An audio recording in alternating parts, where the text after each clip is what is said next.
നിങ്ങളെന്താ നോക്കി പിടിപ്പിക്കുന്നേ? അഴകത്തമ്മേ സത്യമുള്ള സ്ത്രീയാ. കേസും കോടതിയും തെളിവെടുപ്പൊന്നും ഇല്ലാതെ ഞാൻ പറയാം. ജീവിതത്തിൽ അവർ സത്യം വിട്ട് ഒരു കാര്യവും ചെയ്യില്ല, ആരെയും ചതിക്കില്ല. ഇതൊക്കെ എന്നോട് പറയുന്നത് എന്തിനാ? നിന്നോടാ പറയണ്ടേ. മനസ്സിൽ നന്മയുള്ള ഒരു ദൈവത്തോടടുത്തവരാ. അവരെ ചതിക്കുകയോ വഞ്ചിക്കുകയോ ചെയ്താ ദൈവകോപം ഉണ്ടാവും. അതിനിപ്പോ ആരാ ഇവിടെ ചതിച്ചത്? അതെനിക്കറിയില്ല. നിന്റെ കൈ ചതിയും വഞ്ചനയൊക്കെ ഉള്ളത് കൊണ്ട് പറഞ്ഞതാ. ഇത് കേൾക്കുന്നുണ്ടോ അനന്തു? എന്നെ വല്ലാതെ ഇൻസൾട്ട് ചെയ്യാ ഇവര്. കുറെ കാലമായി ഞാനിത് സഹിക്കുന്നു. ഇവരുടെ വായിലിരിക്കുന്ന കേൾക്കേണ്ട കാര്യം എന്താ എനിക്ക്? ഞങ്ങൾ ഇവിടെ ആകെ പ്രശ്നത്തിലിരിക്കുക. അതിനിടയിൽ നിങ്ങളും കൂടെ വന്ന് ഒരു പ്രശ്നം ഉണ്ടാക്കരുത്.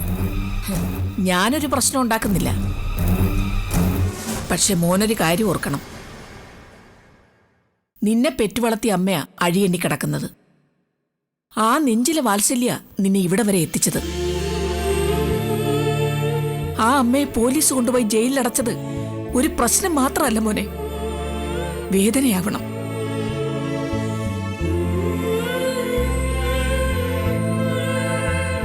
ഒരുപാട് കണ്ണീര് വരുമ്പോ സങ്കടക്കടലെന്ന് പറയും ഞങ്ങളൊക്കെ. അമ്മയുടെ ഈ അവസ്ഥ ഓർക്കുമ്പോ ഒരു തെരയടിച്ചു വരുന്ന സങ്കടക്കടലാവണം മനസ്സ്.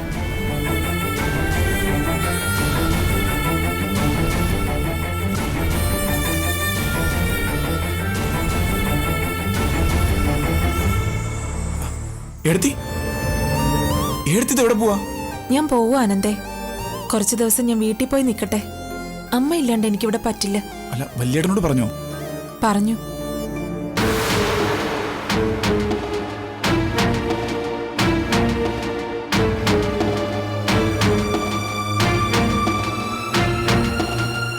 വീട്ടിൽ പോയാൽ നിന്റെ സകല വിഷമങ്ങൾ മാറുമോ?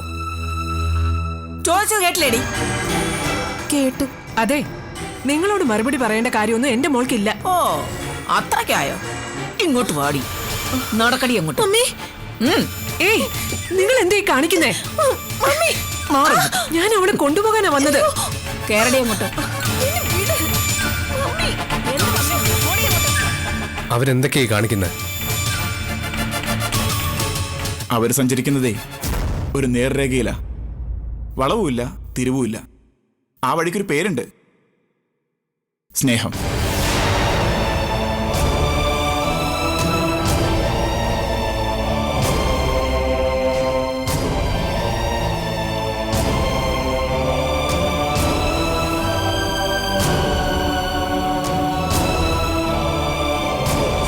നല്ല തല്ലു വെച്ചാത്തിന് കേടാ. നിങ്ങൾ എന്റെ മോളെ എന്തായി ചെയ്യുന്നത്? തൊട്ടു പോകരുത്. തൊടാനും തല്ലാനും ഒന്നുമല്ല. തള്ളയും മോളും കൂടെ എങ്ങോട്ടുള്ള പുറപ്പാടാ? ഇവളെ ഇവിടുന്നേ ഒരിടത്തോട്ടും കൊണ്ടുപോകരുത്. ഇവിടെ വേണം ഇവള്. ഈ വീടിന്റെ അധികാരവും അവകാശവും ഒക്കെ ഇപ്പൊ ഇവക്കാ. അമ്മ ഇല്ലാതെ എനിക്ക് ഇനി പോരുത്. അമ്മയില്ലെങ്കിൽ ഉടനെ അങ്ങ് ഇറങ്ങി പോവാണോടി ചെയ്യേണ്ടത്? എന്റെ മോൾക്ക് ഇവിടെ താമസിക്കാൻ പേടിയാ. പേടിക്കരുത്. ഒരുത്തേം പേടിച്ച് നീ ഈ വീട്ടിൽ നിന്ന് ഇറങ്ങി പോകരുത്. നീ പോയാ ഈ വീട് മുഴുവൻ കവിതയുടെ കയ്യിലാവും. അമ്മ കാലാകാലം ജയിലിൽ കിടക്കാൻ പോയതല്ല, ഇങ്ങ് വരും. അപ്പോ ഭരണമെല്ലാം അവളുടെ കയ്യിലാകരുത്. മനസ്സിലായോ നിനക്ക്? മനസ്സിലായി തുടങ്ങി. കണ്ട എല്ലാ പോലീസുകാരുടെയും തല്ലുകൊണ്ട് എന്തിനാടി ഇവിടുന്ന് ഇറങ്ങി പോകാനാ? അഴകത്തെ ചെറുക്കന്റെ കെട്ടിയോളാ നീ.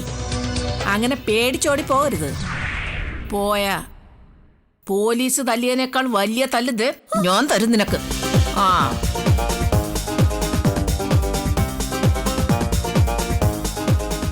മോളെ, ഇവിടെ വേണം നീ. വേണം.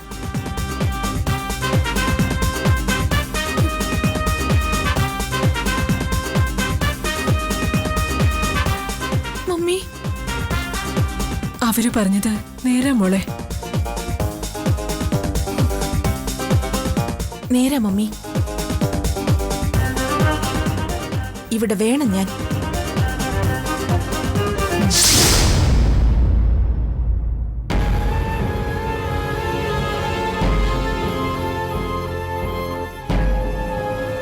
ഇങ്ങനെ നിരാശപ്പെടേണ്ട അരവിന്ദ. നമുക്ക് ചെയ്യാവുന്നതിന്റെ പരമാവധി നമ്മൾ ചെയ്തു. കുഞ്ഞുണ്ണിച്ചേട്ടനെ 4 ദിവസത്തേക്ക് പോലീസ് കസ്റ്റഡിയിൽ വിട്ടുവന്നേ ഉള്ളൂ. 5-ാം ദിവസം നമുക്ക് വീണ്ടും ജാമ്യത്തിന് അപേക്ഷിക്കാം. അമ്മ, അഴകത്തമ്മയെ റിമാൻഡ് ചെയ്ത് പോയില്ലേ? 14 ദിവസം കഴിയട്ടെ, നമുക്ക് ജാമ്യം എടുക്കാം. കിട്ടുമോ? അതോ വീണ്ടും? ജാമ്യത്തിന് അപേക്ഷിക്കും മുമ്പ് അരവിന്ദാക്ഷന്റെ കേസ് പിൻവലിപ്പിക്കണം. അതിന് മുക്കുപണ്ടം കൊടുത്തു വാങ്ങിച്ച കാശ് സെറ്റിൽ ചെയ്യണം. അത് 10 കോടി രൂപയാ. അത് മാത്രം പോരാ, ടാക്സ് അടയ്ക്കാനുള്ളതെല്ലാം അടച്ച് സർക്കാരുമായിട്ടുള്ള ഇടപാടൊക്കെ തീർക്കണം. ഒപ്പം കമ്പനിയുടെ ഷെയർ ചിലത് തിരിച്ചു പിടിക്കണം. മൊത്തം എത്ര രൂപ വരും? എല്ലാം കൂടെ ഏതാണ്ട് 10-14 കോടി വരും. അതൊക്കെ സെറ്റിൽ ചെയ്താ ജാമ്യം കിട്ടാൻ വളരെ ഈസിയാ. ഒന്ന് ശ്രമിക്കേ.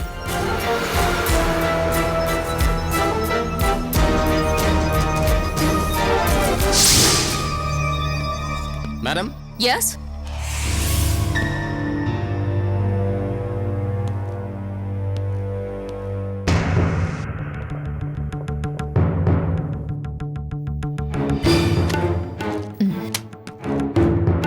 ഞാൻ താങ്കളെ വിളിപ്പിച്ചത് ഈ കേസിന്റെ സത്യാവസ്ഥ ഒരിക്കൽ കൂടി ബോധ്യപ്പെടുത്താനാണ്.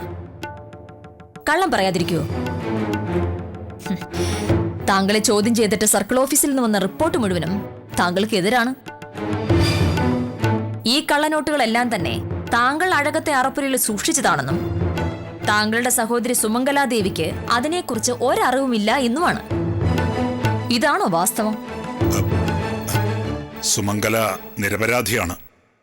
എങ്കിൽ മുക്കുവണ്ട വിൽക്കാൻ പോയത് അവരല്ലേ? അതെങ്ങനെ സംഭവിച്ചു? അതും ഞാൻ കൊടുത്തുവിട്ടതാണ്.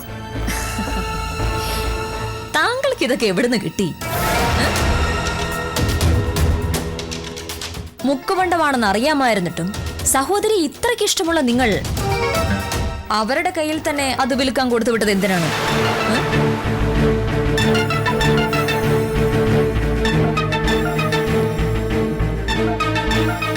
മിസ്റ്റർ കുഞ്ഞികൃഷ്ണ മേനോൻ, പല ചോദ്യങ്ങൾക്കും താങ്കൾക്ക് ഉത്തരമില്ല. താങ്കൾ പറയുന്നതിന് നേരെ എതിരാണ് സുമംഗലാദേവിയുടെ സ്റ്റേറ്റ്മെന്റ്. പോലീസ് ട്രെയിനിങ് കഴിഞ്ഞ ഒരു സാധാ പോലീസുകാരന് പോലും മനസ്സിലാവും ഇതിൽ താങ്കൾ പറയുന്ന മുഴുവനും കള്ളമാണെന്ന്.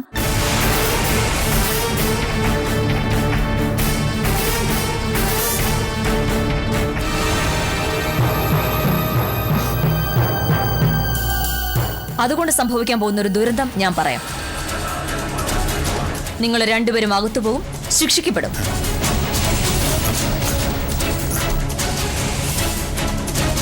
മറിച്ച് സുമംഗലാദേവി പറയുന്നത് തന്നെയാണ് നിങ്ങളും പറയുന്നതെങ്കിൽ കേസിന് കൂടുതൽ സത്യസന്ധത വരും. താങ്കൾക്കുടനെ ജാമ്യം കിട്ടുകയും ചെയ്യും. സുമംഗല അകത്ത് കിടന്നിട്ട് എനിക്ക് ജാമ്യം വേണ്ട. ഓക്കെ, ഇനി എനിക്കൊന്നും പറയാനില്ല. പൊയ്ക്കോളൂ.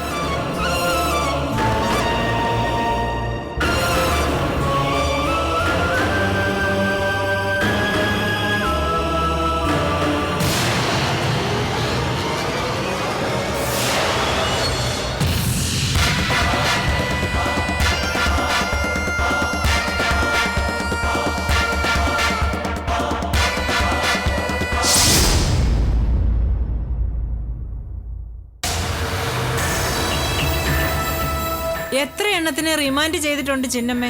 ഇതോടെ ചേർത്ത് 5. ഇവളെന്താ കേസ്? സ്വർണത്തിന് പകരം മുക്കുബണ്ടം വിറ്റു. 1-2 രൂപയ്ക്കല്ല, 10 കോടിക്ക്.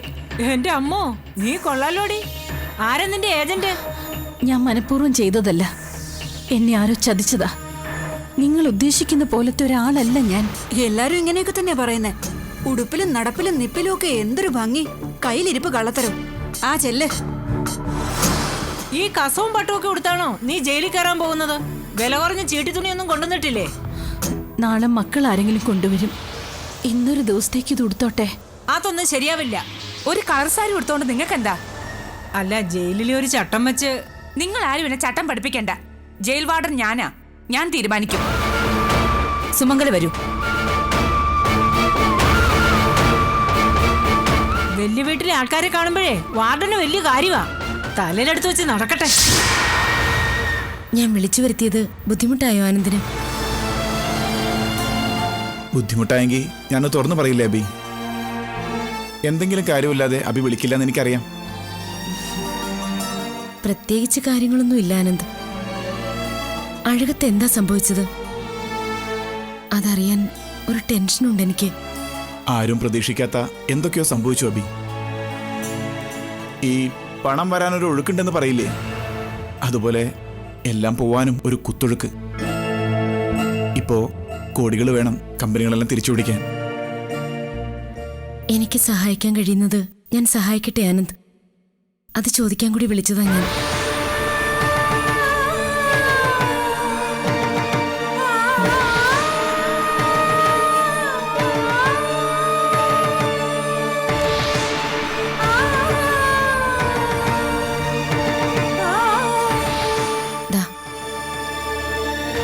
ഞാനിതിൽ സൈൻ ചെയ്തിട്ടുണ്ട്.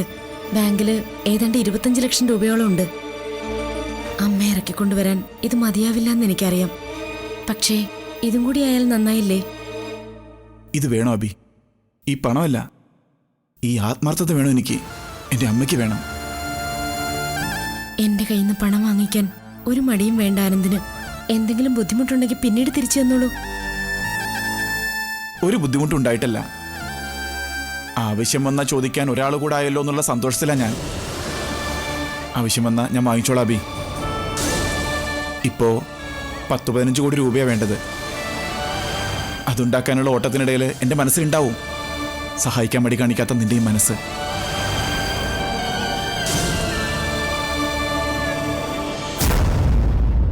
നന്ദി പറയുന്നില്ല, പറഞ്ഞാ അതൊരു വാക്കിലങ്ങ് തീർന്നു പോവില്ലേ?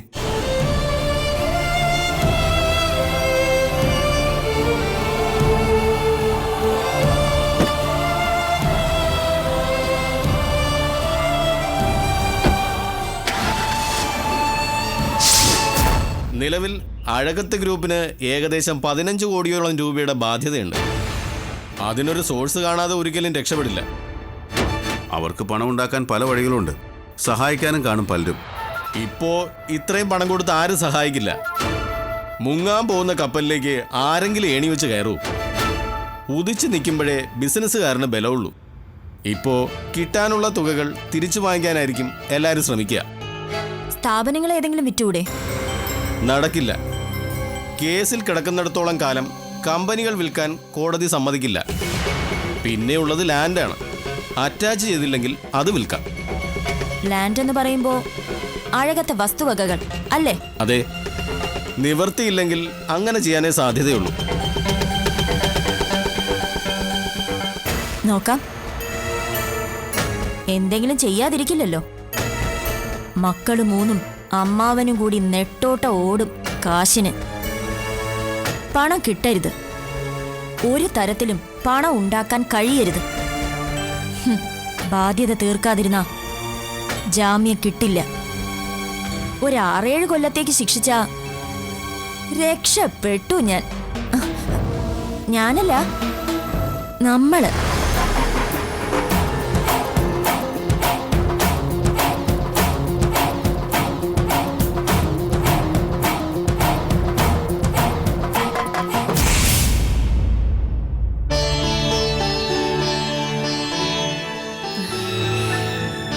വിളർച്ചയൊക്കെ മാറി. ഇപ്പൊ നല്ല വ്യത്യാസമുണ്ട്. ഇനി വേണമെങ്കിൽ നമുക്ക് അഡ്മിറ്റ് ചെയ്യാം. ഹോസ്പിറ്റലിലോ? പിന്നെ അല്ലാതെ മാർക്കറ്റിലാണോ? എന്താ ഡോക്ടറെ, നേരത്തെ അഡ്മിറ്റ് ചെയ്യണോ? ഒരാഴ്ചക്കകത്ത്. ഇവിടുന്ന് ഏത് രാത്രിയിലായാലും കൊണ്ടുവരാനുള്ള സൗകര്യമുണ്ട്. ശരി, എന്തായാലും 2-3 ദിവസം കഴിഞ്ഞ് ഞാൻ ഒന്നുകൂടി വരാം. നോക്കട്ടെ. സന്തോഷമായിട്ടിരിക്കണം. ഒരു കുഴപ്പമില്ല.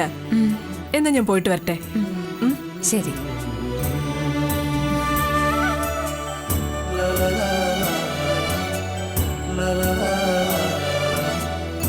മോളെ, വലിയ സന്തോഷായില്ലേ? താമസമില്ലാതെ ഈ വീട്ടിലേക്ക് ഒരാള് വരും. കരച്ചിലും ബഹളവും ഒക്കെ കഴിഞ്ഞ് നിന്റെ മാറത്ത് ചേർന്ന് കിടക്കാനും പല്ലില്ലാത്ത മോണ കാട്ടി ചിരിക്കാനും ഒരാള് വരും. ആരാ?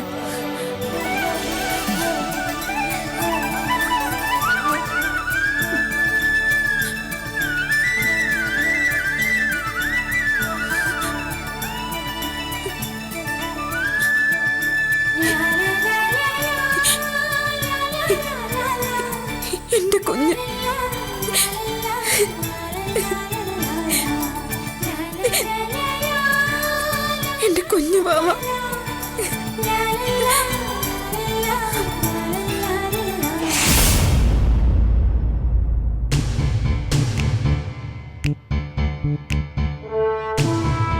ഏത് വിധേനയും അമ്മയും ഉണ്ണിയാമ്മയും ജാമ്യത്തിലിറക്കണം. അതിന് എന്ത് ചെയ്യണമെന്ന് ആലോചിക്കാനാ നിങ്ങളെ വിളിപ്പിച്ചത്. അഡ്വക്കേറ്റ് പറയുന്നത് ഉണ്ണിയമ്മയ്ക്കല്ല അമ്മയ്ക്കാണ് ജാമ്യം കിട്ടാൻ ബുദ്ധിമുട്ടെന്നാ. ടാക്സ് അടയ്ക്കാനുള്ളതെല്ലാം കുടിശ്ശിക തീർത്ത് അടയ്ക്കണം. ഒപ്പം ആ ജ്വല്ലറിയിലെ കാശും. അതടച്ചു തീർന്ന ഈ ചീറ്റിംഗ് കേസ് ഒന്ന് മയപ്പെടും. ആർക്കൊന്നും കൊടുക്കാനില്ലെങ്കിൽ പിന്നെ സ്വാഭാവികമായിട്ടും ഈ കേസ് നിലനിൽക്കില്ല. മാത്രമല്ല ജ്വല്ലറിയോടും അരവിന്ദാക്ഷന് അമ്മയ്ക്ക് അബദ്ധം പറ്റിയതാണെന്ന് അറിയാം. അയാൾ കേസ് പിൻവലിക്കും. പക്ഷേ നമ്മൾ ഇത്രയും പണം ഉണ്ടാക്കണം. അതിന് എന്ത് ചെയ്യാം? നമ്മുടെ കയ്യിലുള്ളതൊക്കെ എടുത്താലും എത്ര ഉണ്ടാവും? അതെ, നിങ്ങൾ മാത്രമൊന്നും അല്ലല്ലോ, ഞാനിവിടെ ഇല്ലേ. ഞാനൊന്നും തന്നില്ലെങ്കിൽ പിന്നെ അമ്മ ഇങ്ങോട്ട് വരുമ്പോ എന്നോട് യുദ്ധം തുടങ്ങും. എനിക്കിവിടെ സ്വൈര്യമായിട്ട് ജീവിക്കണം. 20 ലക്ഷം രൂപ FD ഇട്ടിട്ടുണ്ട്. അതെങ്ങനെയെങ്കിലും പിൻവലിക്കാം. പിന്നെ ലോക്കറിലൊരു 10-250 പവൻ ഇരിപ്പില്ലേ, അത് നമുക്ക് വിൽക്കാലോ. പിന്നെ കഴുത്തി കിടക്കുന്നതും കാതി കിടക്കുന്നതും ഒക്കെ നമുക്ക് പറിക്കാം. അല്ലെങ്കിൽ തന്നെ എനിക്ക് സ്വർണ്ണമൊക്കെ ഇട്ടങ്ങ് മടുത്തു.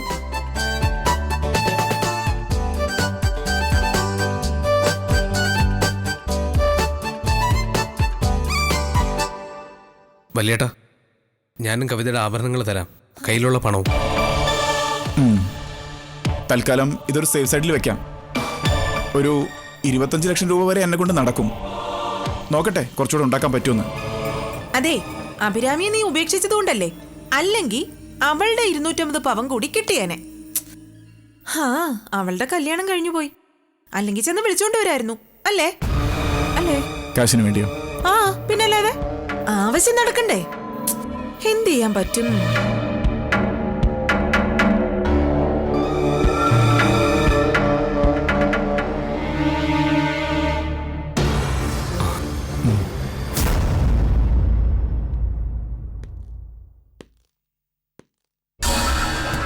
എന്താടി മുറിപ്പോ ഇരുന്നൂടെ? അവിടെ ഇരുന്നിട്ട് എന്തോ ശ്വാസം മുട്ടുന്നു. അയ്യടാ, നിനക്കൊരു AC മുറി അലോട്ട് ചെയ്യട്ടെ? നിന്റെ ഈ ഇരിപ്പും ഭാവവും ഒക്കെ കണ്ട വലിയ കൊമ്പത്തെയാന്ന് തോന്നൂല്ലോ. കൊമ്പത്തെയാ മാഡം. അഴകത്ത് തറവാട് അത്ര വലിയ കൊമ്പത്ത് തന്നെയാ. അതുകൊണ്ട് നിന്നെ ഇവിടെ അരിയിട്ട് വാഴിക്കണോ? കണ്ടാൽ എന്താ ഒരു ഭംഗി? കള്ളക്കടത്ത് മാത്രമായിരുന്നു നിന്റെ ജോലി? എനിക്കൊരു സംശയം. അങ്ങനെ ഒരു സംശയം തോന്നുന്നത് ഈ ഒരു പ്രകൃതം വെച്ച് സ്വാഭാവികമാ. നല്ല കുടുംബത്തിലെ നല്ല പെണ്ണുങ്ങളെ മാഡം കണ്ടിട്ടില്ല. തർക്കുത്തരം പറയുന്നോടി നിന്നെ.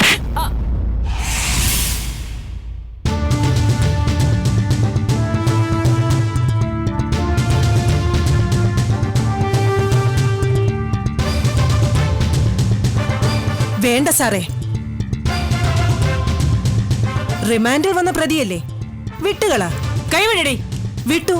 നീ വനിതാ ജയിലിലെ ഗുണ്ടയൊന്നും ആവണ്ട.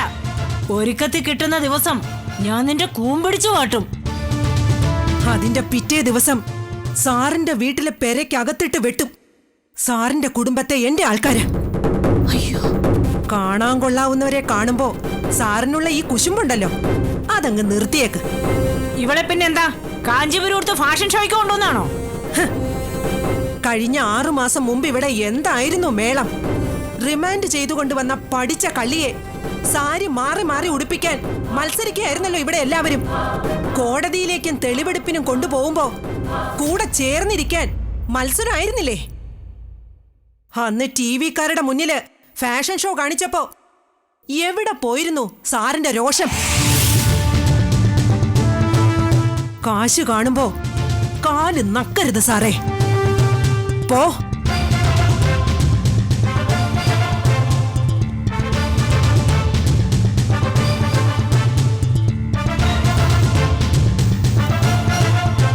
എന്താ പേര്? ലീലാമ്മ. എന്നെ അറിയില്ലെങ്കിലും എനിക്കറിയാം നിങ്ങളെ.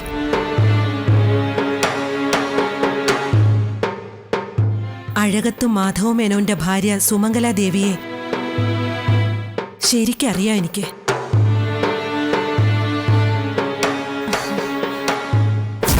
ഒഴിവാക്കാൻ പറ്റാത്തൊരു ബന്ധമുണ്ട് നമ്മൾ തമ്മില്.